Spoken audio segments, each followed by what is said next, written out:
வணக்கம் தமிழர்களே, தமிழ் சபக இந்த வீடியோவுக்கு உங்களை வரவேற்கிறேன். கார்த்திக் ராஜ் அவர்களுக்கு தமிழக அரசோட சிறந்த ஹீரோவுக்கான விருதை அனௌன்ஸ் பண்ணியிருந்தாங்கன்றது நமக்கு தெரியும்.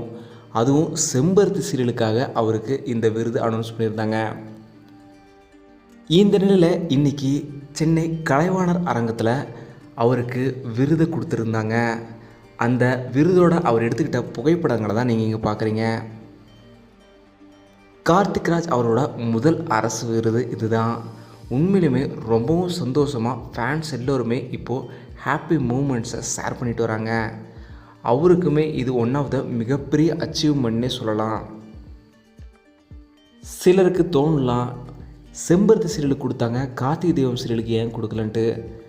ஆக்சுவலாக கார்த்திகை தீபம் சீரியல் இப்போது 2022க்கு அப்புறம் தான் வந்துச்சு. இந்த விருதுகள் எல்லாமே 2022க்கு முன்னாடி நடந்த சீரியலுக்கான விருதுகள். ஸோ செம்பருத்தி சீரியல் தான் அதுக்கு முன்னாடி வந்த விருதுகளில் வந்து அனௌன்ஸ்மெண்ட் ஆகிருக்கு. கண்டிப்பாக அடுத்த வருஷம் கார்த்திகை தீபம் சீரியலுக்கு சிறந்த ஹீரோவுக்கான தமிழக அரசு விருதை கார்த்திக் ராஜ் அவர்கள் பெறுவார்ன்றது நம்பிக்கை எல்லாருக்குமே இருக்குது. நீங்கள் என்ன சொல்கிறீங்க?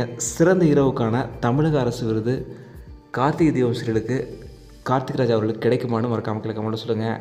இதே போல் இப்போது லவ்வர்ஸ் டே ஸ்பெஷலாகவும் சில ஃபோட்டோஸ்லாம் வெளியிட்டு வருது. அது சம்மந்தமான காட்சிகளுமே சீரியலில் வருமானு நீங்கள் எதிர்பார்க்குறீங்களான்னு சொல்லுங்கள். இந்த வீடியோ உங்களுக்கு பிடிச்சிருந்தால் லைக் பண்ணுங்கள், கமெண்ட் பண்ணுங்கள், ஷேர் பண்ணுங்கள். தமிழ் சேனல் சப்ஸ்கிரைப் பண்ணலைன்னா சப்ஸ்கிரைப் பண்ணுங்கள். மறக்காம பக்கத்தில் இருக்க பெல் ஐகானை கிளிக் பண்ணிடுங்க.